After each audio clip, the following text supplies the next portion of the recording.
Muito bem. E colocar a chamada, a lista de presença, que a partir de agora vocês podem colocar no chat presente em minúsculas, sem espaços, para isso. Perfeito. Bom, enquanto isso vai acontecendo... Sim, Marcelo, pode falar. Ligar o microfone.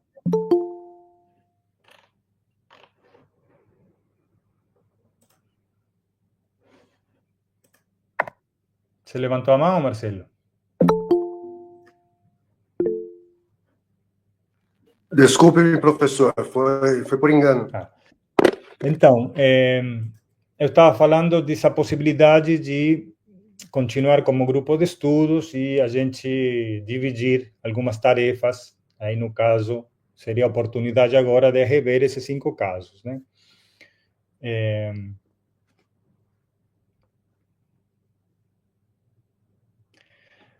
Quanto à primeira aula, a gente avançou bastante na leitura da primeira parte do capítulo 2, né? Quase finalizamos o ponto 1.1 inteiro, e hoje começaríamos com o 2, que são esses 3 textos de Freud, que pelos e-mails, eu não sei se isso ficou claro, porque o primeiro texto, que a princípio está citado somente a versão em francês, referente a esses 5 casos, né? 5 psicanálise, o 5 psicanálise, o título em francês, que é citado pelo próprio Deleuze, né? Deleuze e Guattari, mas não tem referência a outras obras, né? Então, aí a gente foi, na última aula foi questionado isso, e nós buscamos as referências. Eu achei um PDF da versão em francês, mas só tinha um caso, o caso de Dora, e depois eu procurei nas obras completas cada um dos 5 casos, né? E é isso que eu enviei a vocês dessa forma, porque eles estão publicados dessa maneira, não estão todos no mesmo livro, né? Tem um que tem O Homem dos Ratos, tem outro que tem o caso Heber, tem outro que tem O Homem dos Lobos, o outro Pequeno Hans e outro do Dora, que eu acho que também não está em PDF, ele está em um link. Mas esses textos são todos muito longos, né? Então, também, eu imagino que ninguém teve chance de ler tudo, né? Sempre tem alguém que consegue, mas é difícil, né? Mas se vocês procuram na internet, vocês vão achar resumos desses casos, né? Por exemplo, tem um site que chama Colunas Tortas, né? Vou colocar aqui.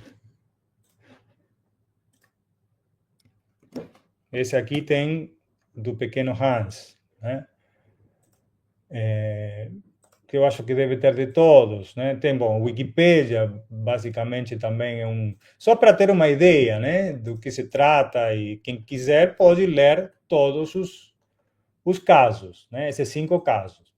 Mas como eles só citam, não vão fazer isso, eles não vão trabalhar em cima desses 5 casos, vão fazer um denominador comum a todos eles, como a gente vai ver na leitura da parte do texto do Freud. Dos 3 textos, porque tem mais 2, né? Fora esses 5 casos, tem o do Bate-se numa Criança e o do Análise Interminável. Então, são esses 3 textos que dão origem ao capítulo, não são os 5 casos. Os 5 casos estariam todos unidos no primeiro dos 3 textos. Tá? Aí o Aleph colocou o PDF do caso Dora, né? Então, eu já queria baixar agora, mas como está gravando e fazendo coisa, não vou mexer. Mas vocês podem fazer isso, baixar, né? Ter. Então, a gente precisa primeiro finalizar a leitura do capítulo, do ponto 1, né? Como a gente estava fazendo. E eu queria só esclarecer isso antes de seguir adiante. Mas depois, na hora de iniciar os três textos de Freud, se tiver alguém aqui que quiser fazer um resumo de algum desses casos, né, claro, num tempo breve, né, também pode fazer, né? Eu acho que a gente, a partir daí, depois continua hoje ainda com a leitura do ponto 2.2, que são esses três textos de Freud. Tá bom? Tudo bem até aqui? Alguém quer perguntar ou falar alguma coisa? Isso. A presença está rolando, é só colocar presente no chat. Quem quiser falar, liga o microfone, ou levanta a mão. Eu posso falar o resumo em 3 minutos. Tá, então primeiro vamos fazer o seguinte: a Regina.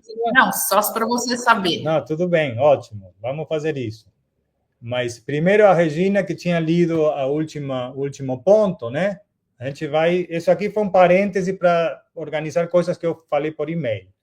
Mas agora a gente volta ao antiédipo. Uma coisa que eu falei que vocês têm que fazer é ter o texto à mão, né? Seja em papel ou seja no PDF. Né? Pode até pôr a tela no PDF, ficar no grupo e a gente ler, porque é disso que se trata esse curso, né? Uma leitura do antiédipo, diretamente.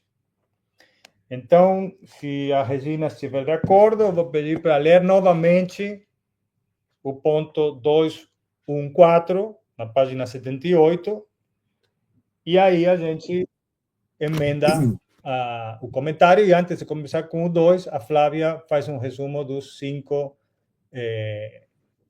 casos em 3 minutos, né? Se isso é possível. Ok. Posso então começar a leitura, professor? Ah, desculpa, só só mais uma referência bibliográfica que eu vou esquecer, que é esse daqui. Dá para ver?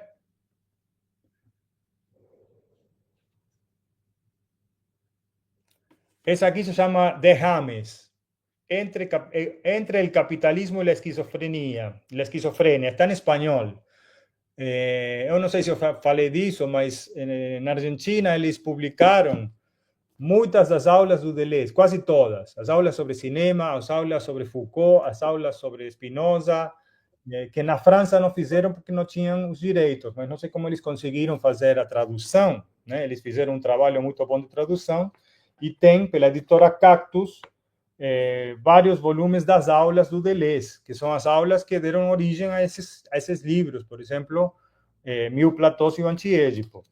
E esse livro, em espanhol, que se chama Derrames, eu não sei se está em PDF, deve ter também, são as aulas, né? Então, para o Antiédipo e o Mil Platós são livros muito difíceis, na verdade. Todo Deleuze é sempre uma incógnita, um enigma, a gente não sabe o que ele quer dizer, justamente porque essa é a proposta, né? Como nós falamos, já livros intensivos, leituras intensivas que promovem conexões com outras coisas, com a própria vida, principalmente, não se limita a um estudo teórico e acadêmico, né? Eles querem que transformar as pessoas, transformar o mundo, tem esse objetivo, né? De alguma forma, e como são muito difíceis, as aulas, às vezes, ajudam. Né? Então, aí pelo índice, a gente encontra coisas como introdução à esquizoanálise, os fluxos, isso está mais voltado para o capítulo 1, né? Codificação e decodificação, mais relacionado ao antiédipo, massa, manada, édipo e contra-édipo, e o corpo sem órgãos. Enfim, todas aulas do Deleuze que remetem justamente ao conteúdo do Antiédipo e de Mil Platós. Tá? Eu queria lembrar dessa referência porque eu acho que no grupo a gente tinha falado, mas não lembro. Né? Então tá isso daí. Aí já colocaram o link também do PDF, a Lígia, né? É sobre. Realmente. Bom, aí vocês baixem tudo, depois com esse material a gente vai trabalhando. Então, agora sim, desculpa, Regina, passo a palavra para você. Não, imagina. Bom, então, capítulo 2, 1.4, o abandono das máquinas desejantes, certo? Certo. Tá. Com a psicanálise passa-se o mesmo que com a Revolução Russa. Nunca sabemos quando as coisas começaram a ir mal. Somos sempre obrigados a recuar um pouco mais. Com os americanos, com a Primeira Internacional, com o Comitê Secreto, com as primeiras rupturas que marcam tanto a renúncia de Freud como as traições dos que rompem com ele, com o próprio Freud, desde a descoberta de Édipo. Édipo é a reviravolta idealista. No entanto, não podemos dizer que a psicanálise tem optado por ignorar a produção desejante. As noções fundamentais de economia do desejo, trabalho e investimento conservam sua importância, mas subordinadas às formas de um inconsciente expressivo, e não mais às formações do inconsciente produtivo. A natureza anedipiana da produção de desejo permanece, mas assentada sobre as coordenadas de Édipo, que a traduzem em pré-edipiana, em paredipiana, em quase-edipiana, etc. As máquinas desejantes estão sempre aí, mas só funcionam através das paredes do consultório. Através do muro dos bastidores, é este o lugar que o fantasma originário concede às máquinas desejantes, quando ele tudo assenta sobre a cena edipiana. Nem por isso elas deixam de fazer uma algazarra infernal, a tal ponto que o próprio psicanalista não pode ignorá-las. Mas sua atitude é, sobretudo, de denegação. Sim, tudo isso é verdade, mas apesar disso, não deixa de ser papai e mamãe. Está escrito no frontão do consultório: deixa tuas máquinas desejos à porta, abandona as tuas máquinas órfãs e celibatárias, teu gravador e teu pequeno velocípede, entra e deixa-te edipianizar. Tudo decorre disso, a começar pelo caráter inenarrável de cura, seu caráter interminal altamente contratual, fluxo de palavras em troca de fluxo de dinheiro. Basta, então, o que chamamos de um episódio psicótico, um clarão de esquizofrenia. Trazemos um dia nosso gravador ao consultório do analista. Stop. Intrusão de uma máquina desejante. Que tudo é subvertido. Quebramos o contrato. Não fomos fiéis ao grande princípio da exclusão do terceiro. Introduzimos o terceiro, a máquina desejante em pessoa. Porém, todo psicanalista deveria saber que, sob Édipo, através de Édipo e atrás de Édipo, é com as máquinas desejantes que há de se confrontar. No princípio, os psicanalistas não podiam não ter consciência do forcing, esforço, operado para introduzir Édipo para injetá-lo em todo o inconsciente. Depois, Édipo se assentou sobre a produção desejante, apropriou-se dela como se todas as forças produtivas do desejo emanassem dele. O psicanalista tornou-se o cabide de Édipo, o grande agente da antiprodução no desejo. A mesma história que a do Capital, e seu mundo encantado, miraculado. No princípio também, dizia Marx, os primeiros capitalistas não podiam não ter consciência. Muito bem, muito obrigado, Regina. Como você leu, se quiser, né, fazer algum comentário, alguma coisa que te chame a atenção desse parágrafo, fica à vontade. E os demais, né, que é essa nossa metodologia, a gente vai lendo um parágrafo linha por linha e depois busca elementos, dúvidas, chamar a atenção para alguma coisa que se relaciona com outra, né, tentando construir uma linha argumentativa, né? Por que eles estão falando disso, contra quem, em defesa do quê. Alguém? Eu acho que já foi falado, né, por colegas aí, mas aqui fica reforçada, né, a ideia de que seria o abandono, né, daquela ideia da psicanálise, ela restrita a quatro paredes, né? Então, é buscar esse entendimento, né, ver esse esquizo ou paranoico, seja lá o que for, né, além das quatro paredes, né? Porque, na realidade, é o que ele fala, todos nós, em algum momento, né, todos nós somos esquizos, né? E a nossa relação, ela se dá com a natureza, ela se dá com o outro, com as coisas da natureza, e não com quatro paredes e um divã, né? Perfeito. Acho que é isso. Com certeza. Obrigado, Regina. Madalena, você levantou a mão? É uma pergunta que me veio à mente, porque lendo esse trecho, pensei em Althusser e os aparelhos ideológicos e repressores, e aí eu queria saber se tem a ver ou se fui eu que fiz essa associação sem ter essa relação direta. Certo. E Inês também levantou a mão, eu vou passar a palavra para ela, depois eu tento retomar os comentários com as perguntas também. Sim, é um comentário desse texto que eu achei curioso, assim, quando ele coloca o inconsciente, quando ele fala em inconsciente expressivo. Então, é um trechinho aqui que ele fala. As noções fundamentais da economia do desejo, trabalho e investimento conservam sua importância, mas subordinadas às formas do inconsciente expressivo e não mais à forma do inconsciente produtivo. Um pouco mais acima, ele tinha falado sobre o inconsciente na representação. Uhum. E aí ele até cita o inconsciente como uma encenação, como um teatro, né? E aí essa parte a gente entende bem, né? O inconsciente como um drama, uma tragédia. Isso é só um comentário. Achei curioso, achei legal. Mas é isso mesmo, tá? As três questões que vocês colocaram, os comentários, estão relacionados com alguma coisa que a gente pode pensar como personagens conceituais, né? Uma espécie de...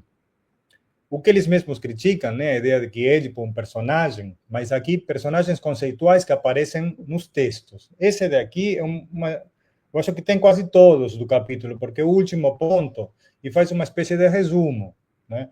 O próprio título do ponto, né? Abandono das máquinas desejantes. Esse é o primeiro alvo da crítica, né? Não é o problema da psicanálise, tem outros problemas, o analista, né? Mas o mais forte é ter abandonado aquilo que estava como fundo de qualquer inconsciente no sentido de um sujeito, né? Que é a multiplicidade das máquinas desejantes, a produção ilimitada. Se vocês voltam para o primeiro capítulo, e sobretudo para o primeiro ponto, o início do livro, vocês vão ver que essa ideia de uma produção desenfreada, produção ilimitada, produção de produção, conexões e fluxos constantes, é o ponto de partida deles. Então, é isso que a psicanálise vai abandonar, né? Tudo bem, você começa a criar uma teoria, a fazer análise, ótimo, mas quando abandona isso, aí não. Aí eles vão se levantar e apontar o dedo para esse abandono, né? A questão da Madalena, do Althusser, eu não conheço muito o autor, não tenho feito muitas leituras, mas é um autor marxista, né? Então, ele certamente tem relação e tem estudos sobre Deleuze, Guattari, Althusser, né? Mas aqui na linha marxista, que nesse texto, ela entra com, primeiro, a ideia de que Édipo é uma reviravolta idealista. Então, tudo que é idealista, querendo ou não, se vai opor ao materialista, né? Por isso, o ponto do último do capítulo 1 é uma psiquiatria materialista. É como dizer alguma coisa marxista, né, que leve em conta as noções do marxismo. Quais são? As que aparecem aqui: economia, trabalho, investimento. Só que eles vão transferir isso não para a produção do capital exclusivamente, a produção de mercadorias, né? produção de mercadoria se troca por dinheiro. Inclusive está essa frase também, né? O psicanalista, que seria outro personagem conceitual, que é bastante atacado, né? Eu falo isso, pode ter aqui muitos psicanalistas fazendo o curso, não é contra todos os psicanalistas, né? É contra uma linha da psicanálise que comete esse erro de abandonar uma multiplicidade que permitiria talvez outra realidade. Não se trata de uma discussão teórica para ver quem tem razão, senão que efeitos têm essas decisões ou essas supostas ciências, né? Ou até discursos que os seres humanos vão criando ao longo da história. Eu já vou passar a palavra para a Lígia, tá? Só um minuto. Bom, então isso quanto aos comentários de vocês, né? E o último da Inês, que ela destacou a questão já foi falado isso antes, né? A representação seria um outro alvo geral da filosofia do Deleuze, né? A filosofia da diferença, ela se posiciona contra 8 postulados, isso vocês vão encontrar em Diferença e Repetição, 8 postulados da imagem do pensamento, né? Um deles é que o pensamento é representativo. De fato, é muito difícil sair de uma maneira representativa de pensar, né? Pensar por imagem,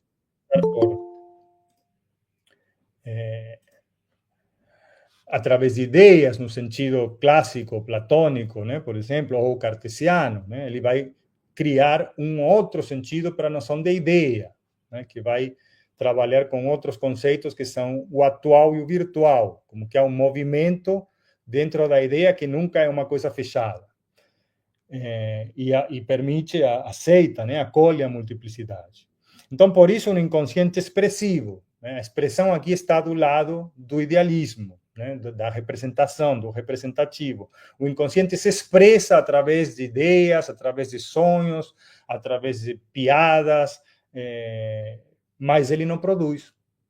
Ele parou de produzir, ele vai se tratar, né? Vai ter que refletir, né? Se curar, tá? Seguir uma outra linha que não é a do Esquizo, que é um outro personagem conceitual, né? O Esquizo, ele está aqui,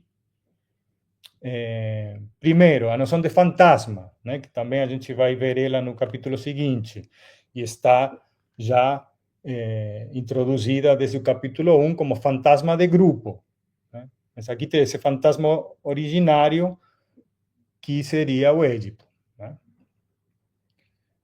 E que mais? Bom, aqui no final do parágrafo, que está na página 79 ainda, o clarão de esquizofrenia, né? Que é essa cena? Eu não sei se ali já vou passar a palavra para ela primeiro, e depois eu retomo. Pode falar, Lígia. Oi, boa tarde. Vocês me ouvem agora? Me ouvem? Ai. Então, eu queria falar, não sei se procede, mas eu queria deixar eu falar depois, não vou falar agora.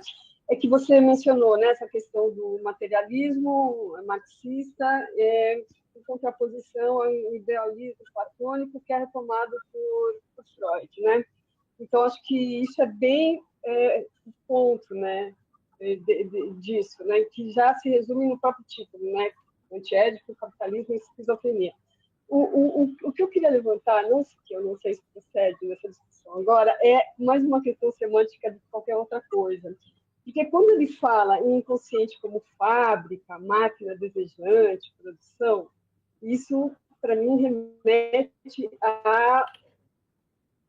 ao capitalismo, que está no título, né? A capitalismo, que é o que, de certa forma, é criticado, né? Entre aspas, né? E, em contraposição, a questão do teatro e tudo, o que ele coloca como representação, né, em contraposição à produção, eu fico pensando assim, né, na origem do teatro, que surgiu de ritos pagãos e de festividades em homenagem a Dionísio e tudo, né, e que isso, na verdade, assim, está ligado a mito, né? Mas o mito também era uma coisa coletiva, né? As próprias festividades em homenagem ao Dionísio, tudo, o que o Benjamin fala, né, Walter Benjamin, de culto, né, era uma coisa coletiva, tinha as procissões, tinha um coro que era cantado, né, a parte cantada, coral, dançado, a coreografia, tudo. Então, tudo isso fazia parte de um processo coletivo, e mesmo com a introdução de um ator, né, que incorporava Dionísio, né, que seria a representação, o teatro não deixava de ser algo catártico, né? Então, eu, nesse sentido, né, pensando na figura de Dionísio como um deus, que ele vai falar também, né, de Deus aí depois, mas que representa a fertilidade, tanto que os cultos a Dionísio começavam no final do outono, né, das colheitas, e até se estendia pelo inverno e culminava na primavera, né? Então, assim, tudo isso, e o próprio Dionísio, para mim, tem essa conotação de delírio, na acepção mais ampla, né, da palavra, né, do termo, e também de êxtase, né? Então, eu associaria essa parte ao que ele fala de a que se refere à esquizofrenia, entendeu? Então, eu não sei se ficou claro esse ponto, mas aí eu entendo quando ele critica o Freud, né, por essa visão reducionista de querer enquadrar o mundo numa caixinha. Na verdade, nem uma caixinha, um triângulo, né, só 3 lados. Mas aí eu fico pensando assim, né, você usar esses termos como máquina e tudo, você também não pode incorrer numa visão meio mecanicista, assim. Eu entendo que não é a proposta deles, mas que tem também, né? Mas é um mecanicismo mais abrangente, vamos dizer assim. Então, não sei se procede isso, mas eu queria colocar. Desculpa, foi muito longo. Sim, não, perfeito, Lígia. Eu acho que eu já falei, inclusive, da mesma suspeita, né? Porque até agora eles não citaram, e o Deleuze conhece muito bem o Nietzsche, né? O Nietzsche faz, no livro que chama O Nascimento da Tragédia, essa crítica à passagem do teatro original, né? Que não tinha distinção entre público, palco e público, né? Tinha um coro, as pessoas, elas, no tempo atuavam, mas se expressavam num outro sentido que não é esse que está sendo criticado aqui, talvez seja uma expressão mais produtiva, né? E sim, com certeza há uma catarse ali, e o próprio método do Freud é catártico, né? Ele tenta provocar uma catarse nas pessoas para que se curem dessas fobias, dessas perversões ou comportamentos paranoicos, todos aqueles que ele trata nos 5 casos. Então, é muito pertinente a sua questão, seu comentário, né? E tem a outra linha marxista, que de fato também é uma transformação. Ele não está aplicando o marxismo de forma como uma espécie de... Tem um conceito que eles usam em Mil Platós, que é de cartografia, né? A diferença entre um mapa como um calco, uma repetição do mesmo, e uma outra camada no mesmo território, né, no mesmo plano, que eles chamam plano de imanência, outras linhas, outras conexões. Então, o marxismo está aqui como uma dessas camadas para atenuar esse excessivo idealismo, ou esse excessivo... Aqui, vou já entrar na última parte do texto, né, quando... há um ataque direto ao psicanalista, com a introdução de um terceiro, né? Quando entra com a ideia do esquizo como um clarão, ou seja, o episódio psicótico não tem uma função negativa aqui, uma espécie de patologia, né? Embora nós saibamos que não é nada agradável passar por um surto psicótico, né? Até pouco tempo atrás, e até hoje, por exemplo, a polícia podia matar um sujeito que estava nesse estado, né, porque não compreendia, não conhecia, né? Hoje acho que é mais difícil, as pessoas têm uma noção, mas mesmo assim, se você precisa controlar ele, né, porque é uma energia descontrolada, mas aqui o caso não é tão violento. O que ele faz? Né? Ele liga um gravador. Então, corrompe o contrato, né? Essa ideia de contrato, de pagamento em dinheiro, essa sessão de psicanálise também incomoda, né? Que um pague e o outro receba, né, em uma suposta cura, além de abandonar as máquinas desejantes enquanto pano de fundo de produção, tem esse outro problema de estabelecer um contrato, uma relação de dois, né, o doente e o psicanalista. E se vocês vão na nota, que a gente não está lendo as notas por uma questão de fluxo e de andamento, mas algumas têm vários tipos de nota, né? A nota do tradutor, que esclarece alguma questão, as notas dele sobre algum dos tantos outros autores, né? A gente poderia, no grupo de estudos, não ler somente os 5 casos de Freud, mas esses próprios livros que estão sendo citados aqui, que são muito menos conhecidos e que o Deleuze e Guattari mobilizam muito ao longo de todas as obras. Mas tem um diálogo, né, que diz o seguinte: você não tem o poder de curar as pessoas, né? Seria o que diz o esquizo sendo analisado, né, quando ele surta no consultório. De sessão em sessão, você vai arrastando as vítimas, né? Aquela ideia do terceiro texto que vai ser a psicanálise interminável, né? Análise interminável. Tá? Então, se fosse uma cura rápida, acho que tudo bem, mas o problema também é essa dependência que se cria em relação ao psicanalista. Uma coisa que o esquizo fala muito: eu estou bem, né, o esquizofrênico, você que é doente, você que está com problema, né? E eles estariam de acordo com isso. Mas o doente era eu e você que era o médico, ao final você chegou a resolver seu problema de infância. E, bom, e por aí vai até um momento que fala: vou chamar a polícia, seu papai é policial. Então, essa também foi levantado por uma de vocês, agora não lembro qual, acho que pela Inês, a questão da repressão, ou pela Magdalena, né, em Althusser. Né? Há um caráter repressivo do psicanalista que também incomoda, né? Também não é nada positivo. A gente vai trabalhar com essas chaves de leitura, em que sentido isto é positivo ou negativo, né? E uma outra questão que aparece na última página, na 80, é o esforço, né? A noção de forcing, como se fosse uma espécie de... me lembra também o forceps, né? Um procedimento para forçar a saída de uma criança num parto, né? Mais que a cesariana. Mas nesse caso é para fazer o movimento contrário, para injetá-lo no inconsciente, como se fosse uma espécie de antídoto, né, ou de veneno, né, uma seringa que você mentalmente, através desse processo de análise, acaba forçando um inconsciente, que era uma outra coisa, era uma multiplicidade, umas relações de produção, a uma outra relação com o psicanalista, né? Que também é chamado aqui, juntando com a questão marxista, os que leram o capítulo 1 vão lembrar disso, o agente da antiprodução no desejo, que era, a princípio, o capital, o corpo sem órgãos, num sentido muito negativo do corpo sem órgãos, que aparece assim ao princípio, depois ele muda, né? Então, uma espécie de encantamento do capital, que é o fetichismo. Né? Todas essas coisas a gente falou bastante para entender um pouco o capítulo 1. Né? O fetichismo da mercadoria é uma das ideias do Marx.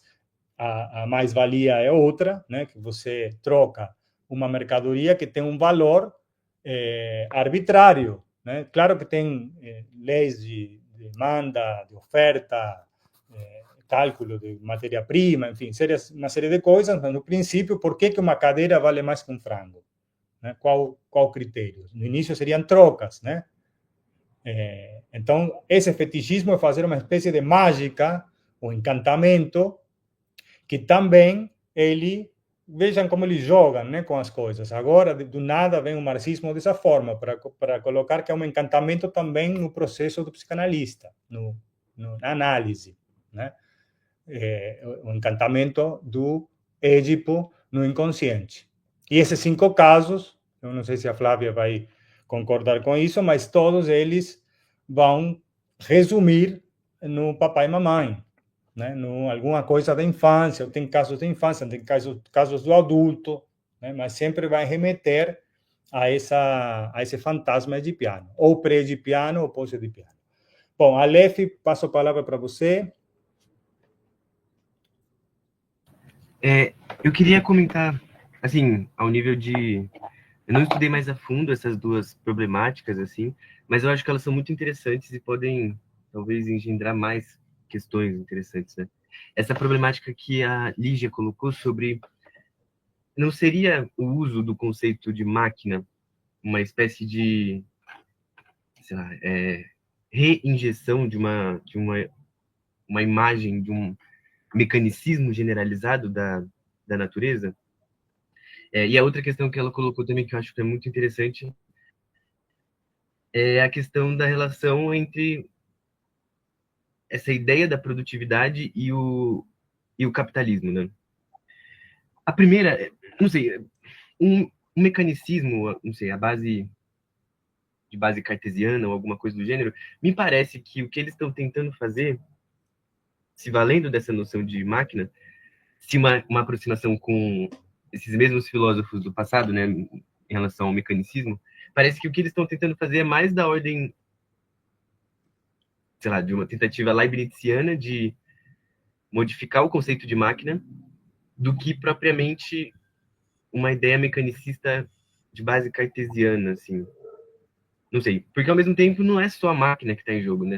É a máquina que está produzindo e os fluxos que elas estão fazendo, de certo modo, correr.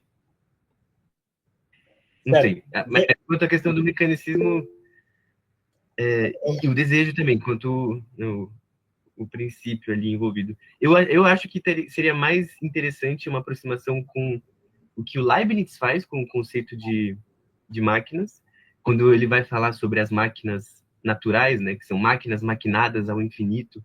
Não sei, me parece que se uma aproximação com o mecanicismo tem algum interesse, ela seria muito mais da ordem do que o Leibniz faz do que que, sei lá, Descartes vai fazer, né? Redução de toda a natureza corporal a uma espécie de funcionamento maquínico sem espírito. Essa divisão, né, entre a extensão e que se encontra em Descartes. Enfim, eu acho que se essa aproximação é válida, seria interessante pensar do ponto de vista mais leibniziano, assim, ou neo-leibniziano, não sei. E a outra questão, mas eu não sei, justamente, é uma problemática que eu particularmente não tenho ainda, não sei muito bem como resolver, essa questão do mecanicismo. Eu tenho a vaga impressão de que eles não estão tentando cair numa espécie de mecanicismo, mas eles... Bom, enfim. Importante levantar o ponto, né? Porque aí eu quero chamar a atenção para o funcionamento de um grupo de estudos, né? Tem que ter essa dúvida, essa hesitação, essa coisa que você fala uma coisa, mas talvez não precisa concluir, mas você levantou o ponto. Agora, isso me dá uma inspiração. Eu posso falar uma coisa a ver com o que você quis dizer, mas o que me desperta é uma outra oposição clássica da filosofia, e principalmente da filosofia moderna, que é a oposição entre natureza, no sentido da física, né, e a natureza humana. E vocês lembram que uma das primeiras abolições desse tipo de dualidade está no primeiro capítulo, não tem distinção entre natureza e homem, né? Natureza e cultura. Quando nós falamos produção de produção, é produção de tudo, produção de ideias, produção de coisas, né? Produção de... e antiprodução também, né? Que aí entra o corpo sem órgãos. Tá? Então, acho que não precisa tanto justificar, a gente poderia ver se em Leibniz é mais adequado a uma ideia de maquinismo, né? Mas a ideia de maquinismo, de maquínico, ela acompanha Deleuze, pelo menos, bom, claro que aqui é na formulação principal, né? Que junta, como vocês colocaram, máquina desejante. Então, o desejante é alguma coisa do humano que está articulado com a máquina no sentido de uma coisa artificial. Então, por isso você tem que abolir a distinção entre natureza e cultura, ou natureza e homem, né? Inclusive contra o marxismo, que o marxismo via qualquer tipo de ideia ou de cultura como superestrutura, quando a infraestrutura era os meios de produção, né? As máquinas, esse outro sentido de máquina marxista também, ele é transformado, né? Porque a cultura, a produção desejante faz parte da infraestrutura de Deleuze e Guattari, antiética. Certo, Aleph? Eu não sei se eu... Sim, e tem uma coisa interessante, sim, mas essa distinção, né, entre a natureza e o ser humano, a natureza física e a natureza humana, é uma coisa que se encontra, pelo menos desde Descartes, né, a distinção entre a natureza, os seres vivos, por exemplo, sendo meras máquinas irracionais, que não só exercem uma certa configuração de movimento, configuração de momentos e figuras, e a natureza humana, que é caracterizada pela liberdade, enfim. Parece ser tá um pouco dentro dessa mesma problemática, né? Essa problemática, no caso do mecanicismo, e como ele opera essa visão da natureza. Mas a passagem para o Leibniz também ela tem um interesse especial, porque a divisão que o Leibniz vai fazer é entre máquinas artificiais, as máquinas que os seres humanos produzem, e as máquinas que ele vai chamar de máquinas divinas, as máquinas que Deus produz. Os corpos orgânicos, por exemplo, eles seriam máquinas, mas eles não seriam máquinas humanas, no sentido de que as suas mínimas partes são máquinas também. Não sei, pensando na constituição de corpo orgânico, uma célula seria uma espécie de máquina divina, mas ela mesma é maquinada por várias outras máquinas, várias outras partes internas, enfim.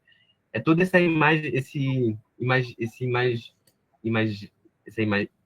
conjunto de imagens que o Leibniz está trazendo à tona, né, quando ele fala das máquinas divinas e das máquinas humanas. Mas o Deleuze e o Guattari estão tentando abolir essa distinção, né, essa separação entre máquinas artificiais e máquinas naturais, enfim. E lembro também, não sei se foi o Eric que falou isso no primeiro encontro ou no segundo, né, da vida genérica, ou seja, que também no Marx tinha uma noção de uma vida no sentido da multiplicidade, eu entendi assim, né, a ideia da vida genérica. Claro que eles recortam isso e seria antimarxista, né, mas tem textos que buscam mostrar isso, né, que Marx também tem uma totalidade ou uma multiplicidade do conceito de vida, que aí você abole a distinção, o dualismo entre o artificial e o natural. Hoje a gente também precisaria também colocar limites para, no caso, a inteligência artificial, a inteligência natural. O problema ele não se esgota. Vocês veem que são categorias que depende de como você usa, ela tem um significado ou outro, né? Bom, muito boa a discussão. Vamos fazer girar aqui a roda. Eu não lembro quem levantou a mão primeiro, acho que é o Paulo Sena.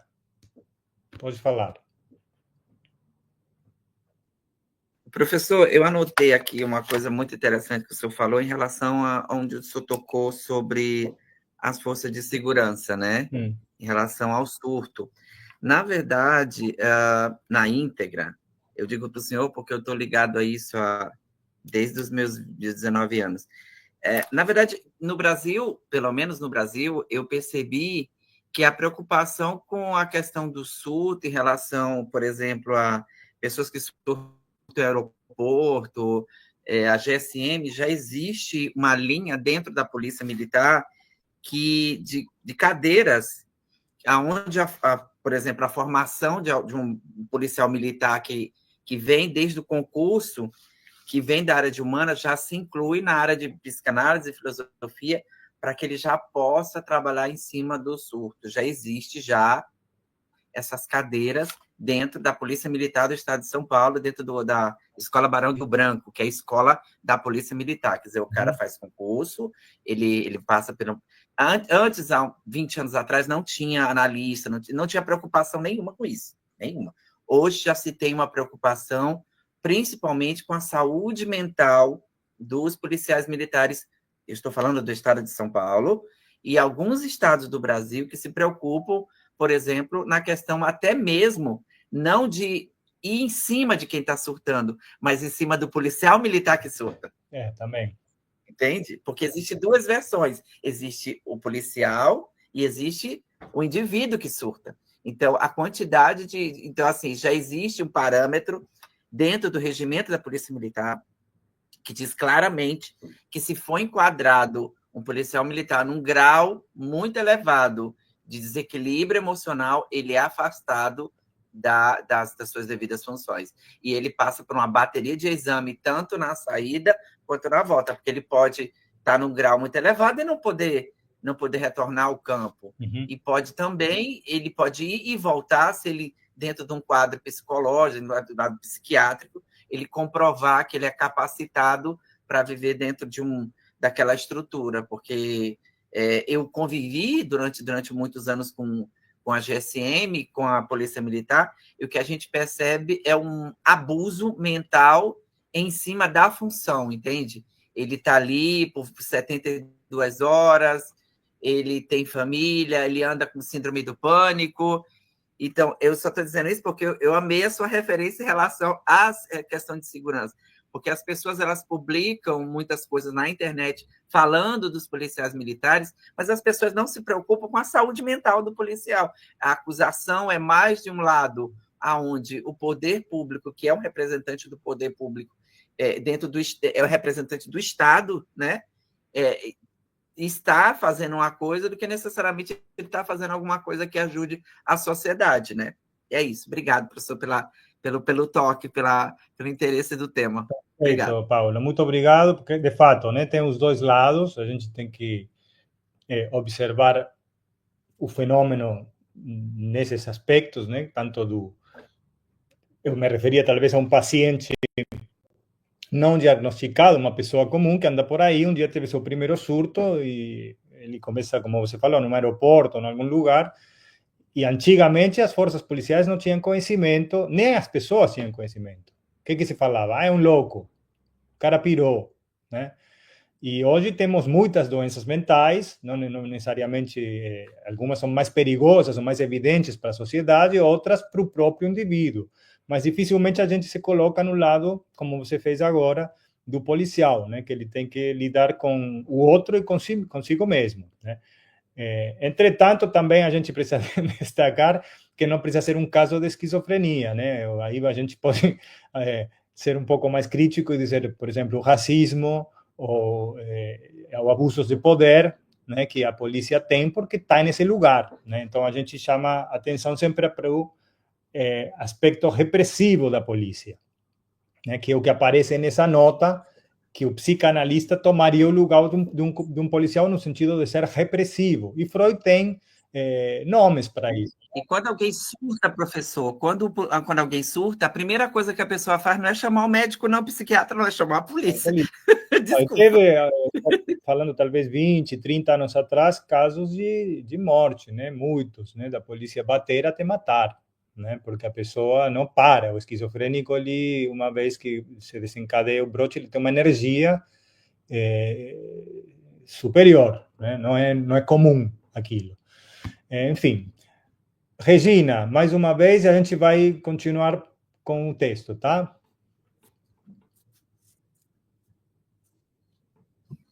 Tá. Professor, eu estava pensando quando o Aleph estava refletindo aí a respeito da máquina de Leibniz, a máquina, né, cartesiana, a máquina lá mesmo antes, né, Aristóteles também. Você sabe que, eu não sei, mas para mim, quando é o meu primeiro contato aí, né, que eu estou tendo, na realidade, com um texto desse tipo.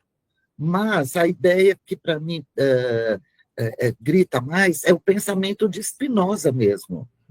Porque eu lembro que o Spinoza, ele pensava o homem e também a natureza, o Deus, né, seja lá o que for, ele não pensava os dois como criativos, né? Ele dizia que, por exemplo, no caso do homem, até onde eu entendo, tá? O homem, ele só seria livre, né, como a natureza ou como Deus, quando ele fosse produtivo, né? Porque a natureza, ela não é criativa, ela não cria e fica lá contemplando, não, ela é produtiva. Então, a ideia, para mim, de máquina enquanto produção, me remete, assim, mas muito fortemente ao pensamento de Spinoza. E no capítulo 1.1, quando ele fala da produção desejante, ele já começa assim: há máquinas em toda parte, máquinas de máquinas, com seus acoplamentos e suas conexões. Isso, para mim, é Spinoza. Né? Depois, aonde mais que me chamou a atenção também?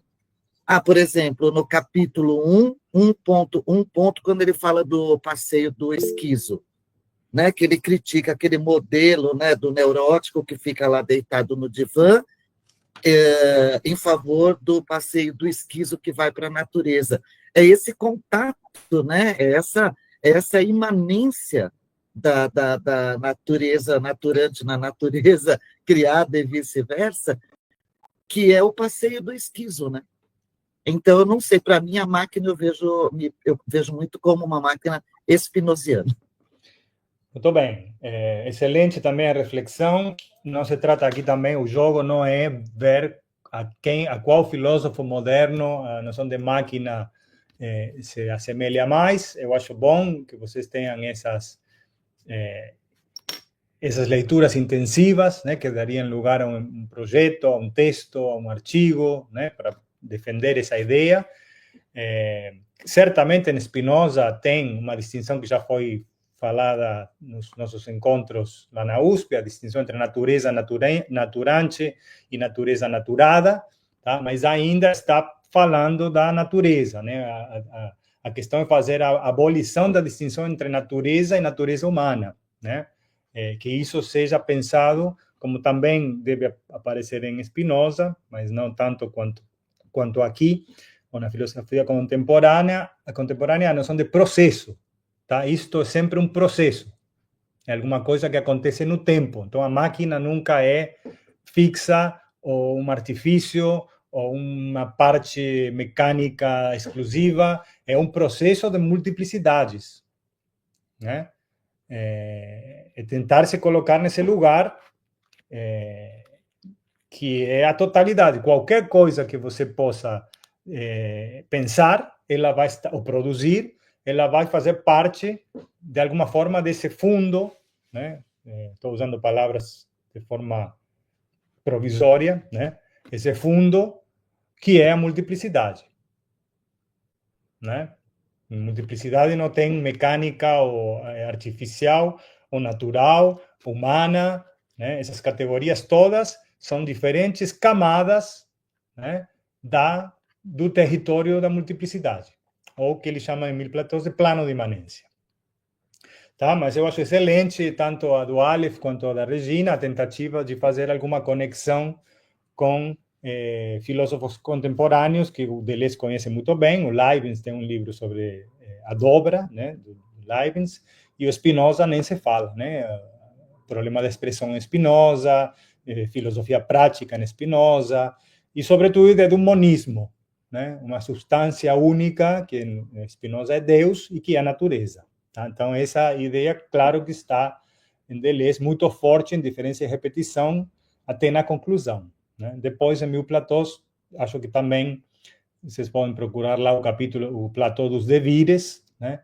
Que tem as lembranças de um espinosista, e justamente aí se coloca a distinção entre o plano de imanência e o plano de consistência. Perdão, o plano de consistência é o plano de imanência. E o plano transcendental. Né? Então, a ideia de uma transcendência, novamente, se abre um dualismo que eles querem superar com a noção de multiplicidade. Certo? Então, vamos avançar mais um pouquinho para o capítulo 2, para o ponto 2 do Anti-Édipo, né? Que se chama 3 textos de Freud. Eu já fiz isso antes da aula, mas vou fazer agora, né? Que é lembrar que esses 3 textos de Freud são o primeiro, um texto em francês, né, que está na nota, ele remete um pouco confuso aqui, mas se vocês procuram o caminho, né, nota do tradutor, da página 21 da edição francesa, então tem que procurar lá no colchete, mas deve ser a página, eu marquei aqui.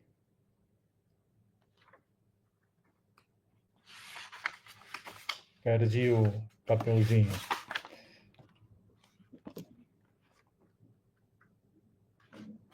Bom, esse que eu citei para vocês, Cinq Psychanalyses, né, publicado na França em 1954, e que são os 5 casos examinados por Freud, análises freudianas, que estão ali e que eu distribuí para vocês nas versões em português, nas traduções em português da Companhia das Letras, né, que estão nos volumes das obras completas, tá? O segundo texto do Freud é Un enfant est battu, né, que é esse bate-se numa criança, que também está num dos volumes das obras completas. E o terceiro é Analyse terminée, Analyse interminável, que também eu envio em PDF, né? Então, antes de fazer a leitura, porque eles não vão se deter em cada um desses casos, e como nós tínhamos falado no início, eu vou passar a palavra para a Flávia, fazer um resumo, você pode ter aí 3 minutos, 5 minutos, tá? Dos 5 casos que são do primeiro texto analisado. Eles pegam 3, né, e eles fazem isso dessa forma, não tem um resumo, uma análise detalhada de cada ponto, mas eles tiram o que interessa para a crítica que estão fazendo. Mas como a gente está aqui num curso, né, nós vamos fazer isso de forma rápida também, mas para que a gente possa compartilhar, né, quais são esses 5 casos, de que se trata. Se alguém mais quiser intervir nesse resumo, a gente pode passar a palavra depois. Então, Flávia, fica à vontade.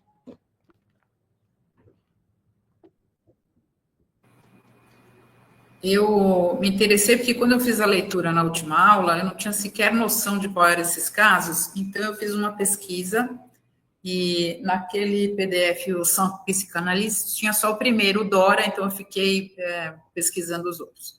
Então, naquele texto são 5 casos, de fato o pivô central é essa triangulação papai, mamãe e eu, né? Então, tudo ele vai arranjar uma explicação edipiana. O primeiro caso, que é o caso da Dora, ele tratou dessa paciente, era uma jovem de 18 anos, ele tratou ela no ano 1900. Ela era uma jovem de uma família abastada, inteligente, culta, a família dela tinha muito recurso material e ela tinha muito sintoma de dor de cabeça, tosse, problema de choro, frequentemente ela tinha desmaio, crise de choro, e ele caracterizou ela, então, de histérica. Durante as análises, tem sempre esse cenário sexual, e ele achava que ela tinha uma conformação com a mãe dela, que era a Madame K. Então, ele achava que ela tinha desejos de maneira homossexuais, familiares ali com a mãe, se culpava de desejar a mãe.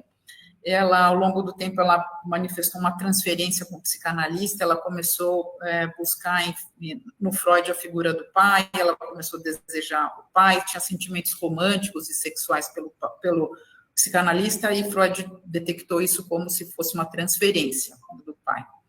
Outra coisa, ela começou a ter sintomas de resistência. Ela falava que ela estava normal. Quem não estava normal eram os outros, né? Então, e ela usava esses recursos dessa somatização, essa crise de choro, de até um verdadeiro ataque histérico, né? Tinha esses cenários. E outro pivô central é que ele usava os sonhos dela, né? Então, além dessa questão edipiana, papai, mamãe e eu, tinha a questão dele sempre buscar uma janela para essas interpretações em cima dos sonhos.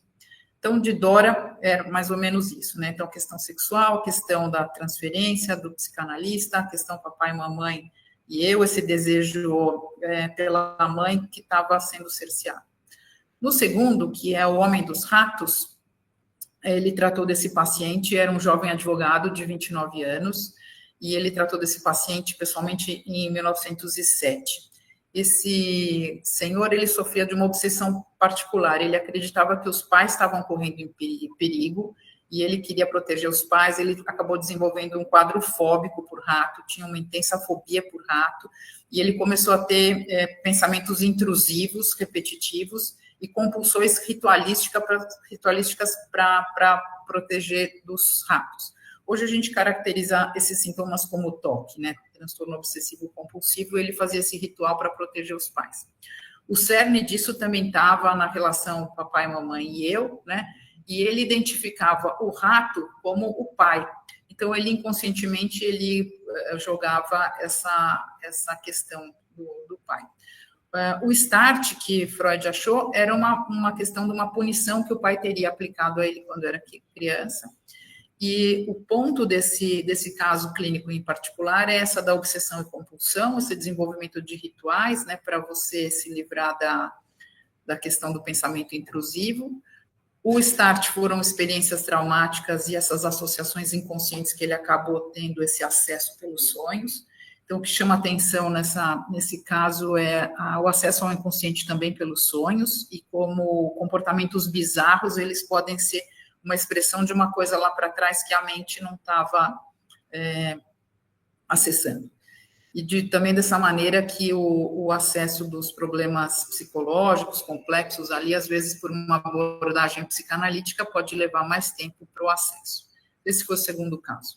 O terceiro caso é o Homem dos Lobos. Esse talvez seja um dos casos mais famosos. Ele tratou um jovem senhor de 23 anos, que era de família russa, foi tratado por Freud pessoalmente em 1910, e esse moço apresentava uma fobia intensa por lobos, e tinha uma obsessão por uma cena de livro, no qual o lobo devorava as ovelhas. O lobo era branco, as ovelhas eram brancas, tinham todas aquelas ovelhas, ele tinha sonho recorrente com isso, ele fazia desenhos com isso, e talvez essa questão de lobos, pelo fato da família dele ser russa, isso acaba tendo um cenário mais prevalente, mas isso era uma história infantil também que ele tinha essa recorrência.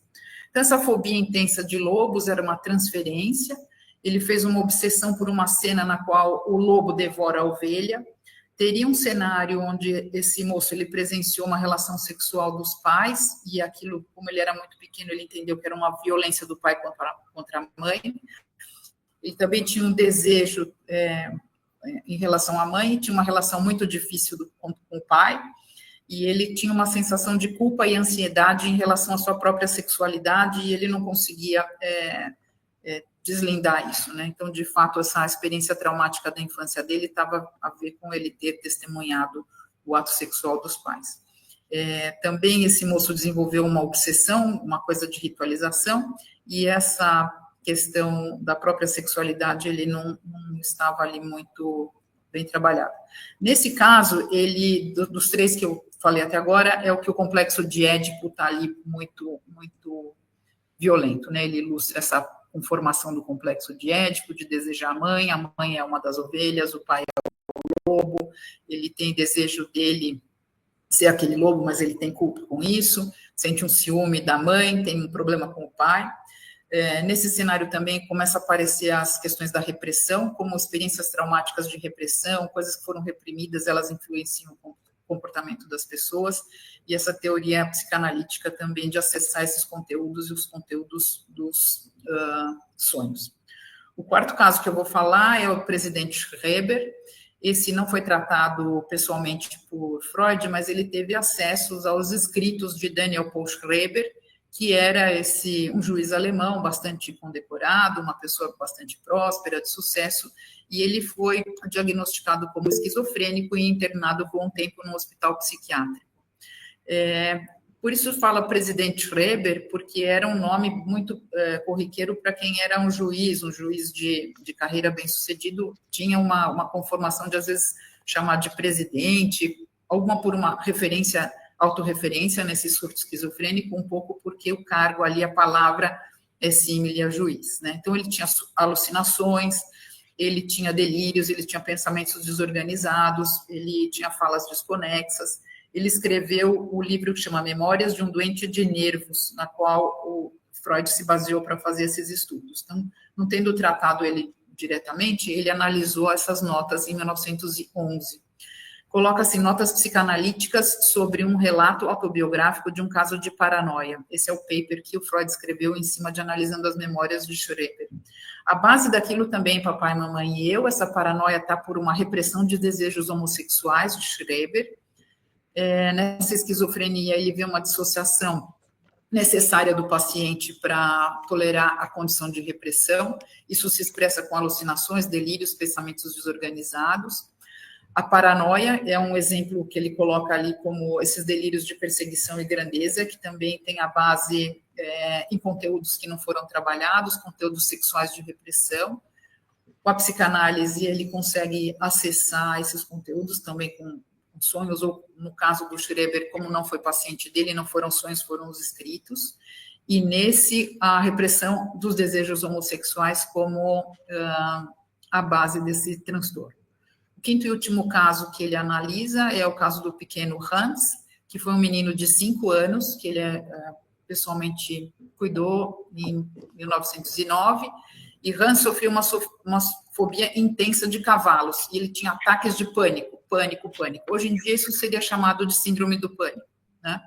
O pai do Freud procurou para tratar a criança, então ele nos coloca que essas fobias, elas são às vezes acessadas mesmo em pacientes muito jovens. Esse tinha 5 anos, esse menino. O conteúdo estava ali por uma ansiedade de castração, que era o resultado da repressão dos desejos incestuosos em relação à mãe. Então, diferente dos outros casos, ele coloca esses quadros fóbicos e o ataque de pânico como um medo irracional de um objeto ou de uma situação, ansiedade de castração, também por os jovens meninos que têm essa questão mal trabalhada do complexo de Édipo, porque eles têm desejos incestuosos em relação à mãe e uma necessidade de abolir o pai, e que esses conteúdos são possíveis mesmo em psicanálise infantil, porque essa formação desse triângulo edipiano, ela tem uma base já muito jovem na construção da psique. Então, esse é o resumo que eu fiz dos 5 casos ali do primeiro momento. Muito bom, excelente, Flávia. Que bom ter uma aluna como você, aplicada, né, que fez realmente, bate palmas, né, fez a tarefa nesse tempo recorde, né, porque se tivesse falado isso um mês atrás, tudo bem, mas foi de uma semana para outra. Antes de passar a palavra para o Flávio, eu também ia fazer o que o Aleph fez aqui, né, de colocar... O que aconteceu? Teve uma queda aqui. A referência do Platão, um só ou vários lobos, que eles comentam justamente esse caso do Homem dos Lobos em 1000 Platós, né? Justamente buscando uma ideia de um inconsciente mais vinculado à multiplicidade que a uma camada da personalidade e tal. Bom, a gente vai continuar a partir desse resumo, mas antes disso, para quem se interessa também por psicanálise, tem esse site que com podcast e vídeos. Deixa eu ver se eu consigo pegar ele aqui. Não sobre esses casos, mas sobre toda uma espécie de curso de psicanálise, porque a psicanálise não é um... Estou com um problema aqui com o chat.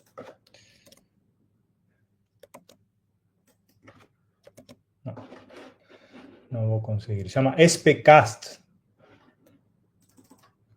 Vou colocar aqui uma das páginas para ver se... Aí foi.